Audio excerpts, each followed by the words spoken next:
जले तरीन तवे को 5 मिनट में साफ करने का तरीका आपके साथ शेयर करूंगी। बगैर मेहनत सिरका सोडा के आपका तवा बिल्कुल एकदम नया हो जाएगा और इसमें आपको मेहनत करने की ज़रूरत भी नहीं पड़ेगी। बिस्मिल्लाहिर्रहमानिर्रहीम, अस्सलाम वालेकुम। कैसे हैं आप सब? उम्मीद है सब खैरियत से होंगे। तवा किचन में इस्तेमाल होने वाली ये वो चीज़ है जो तकरीबन दिन में 3 दफ़ा इस्तेमाल होती है और बच्चों के घर में तो इससे भी ज़्यादा। इस पर रोटी पराठा सब बनता है जो खाकर हम अपनी सेहत बनाते हैं। और अगर तवा इतना ज़्यादा गंदा हो तो उस पर अगर रोटी बनी होगी तो वो हमारी सेहत के लिए भी बहुत नुकसानदेह हो। ये तवा इतनी आसानी से गंदा नहीं हुआ, इसे गंदा करने के लिए बहुत मेहनत करनी पड़ी क्योंकि वीडियो बनानी थी। तो यहाँ पर आपने तवे को हीट अप कर देना है, आग जलाकर इसे अच्छा सा गर्म कर देना है 5-10 मिनट तक। फिर उसके ऊपर हम नमक का छिड़काव करेंगे। नमक जो होगा ये जितना भी ऑयल चिकनाई वगैरह होगा अपने अंदर एब्जॉर्ब कर लेगा और हमें इसको साफ़ करने में आसानी होगी। यहाँ मैं कुछ स्टेप्स ईजी आपके बताऊंगी जिसकी मदद से आपका गंदा तरीन जला हुआ तवा भी बिल्कुल नया हो जाएगा। जब ये हीट हो जाएगा आपने किसी तेज़ छुरी या फिर स्क्रैपर की मदद से इस सारे को खुरच देना है। गर्म होने की वजह से इस पे जो मोटी चिकनाई की तह जमी हुई थी वो आसानी से खुरच कर उतरी जा सकती है। ये तकरीबन 60% साफ़ हो गया है। इसके ऊपर जितनी भी चिकनाई थी वो सारी इसकी उतर चुकी है। तेज़ छुरी की मदद से ये चिकनाई जो है ये बहुत ईजीली उतर जाती है। तो यहाँ पर मैंने तवा नीचे रख दिया क्योंकि मुझे लग रहा था कि आपको ज़रा दिखाने में मुझे मसला हो रहा है। ये सारी देखें चिकनाई जितनी भी है इसकी उतर गई। अब इसका कालापन है वो दूर करने के लिए दोबारा आपने इसे हल्की आंच पर चूल्हे पर रख देना है और यहाँ टूथपेस्ट आपने डाल देना है और साथ ही एक साशे शैम्पू का डाल देना है। यकीन करें ये चिकनाई के लिए और इसका रंग गोरा करने के लिए इतना बेस्ट है ये शैम्पू और टूथपेस्ट, जैसे कि फेयर एंड लवली का काम करेगा। इसे आपने गर्म ही कर देना है और फिर इसमें आपने थोड़ा सा पानी डाल देना है।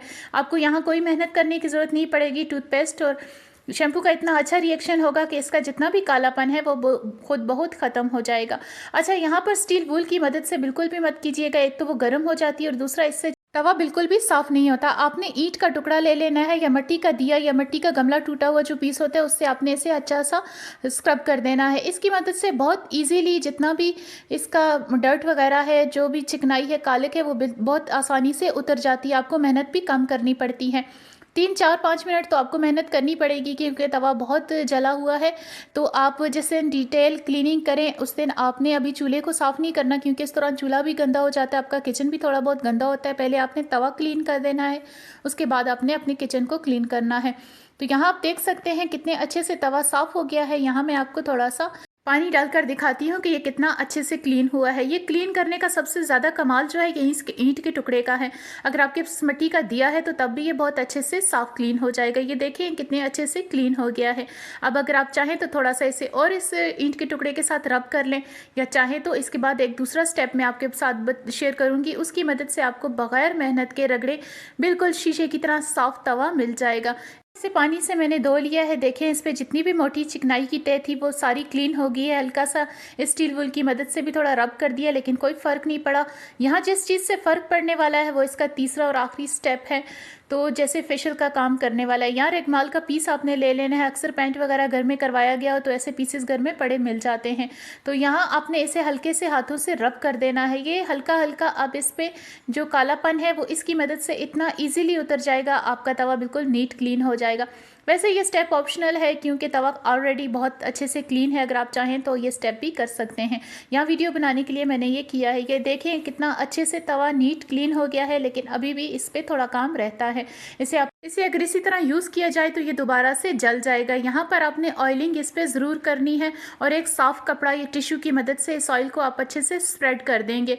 जब भी आप सिल्वर के या लोहे की किसी चीज़ को भी घिसें रगड़ें तो उसके बाद इस स्टेप को लाजमी फॉलो करें क्योंकि इस पर बहुत ज़्यादा कालापन ये मेल रहती है जिसे रिमूव करना बहुत ज़रूरी होता है, वरना ये खाने के साथ जब हम इसमें पकाते हैं रोटी वगैरह तो ये हमारे अंदर जाने का ख़तरा होता है और जो हमारे सेहत के लिए बहुत नुकसानदेह है।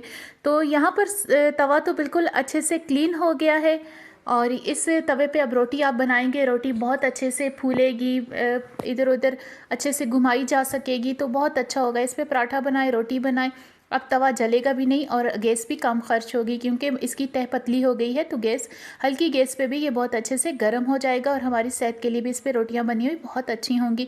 तो उम्मीद है कि ये वीडियो आपको पसंद आई होगी, ये तरीकाकार भी आपको अच्छा लगा होगा। अगर आपको वीडियो अच्छी लगी हो तो वीडियो को ज़रूर लाइक कर दीजिएगा और चैनल आपको पसंद हो तो चैनल को सब्सक्राइब कर दीजिएगा। मिलते हैं अगली वीडियो में, तब तक के लिए अल्लाह हाफ़िज़।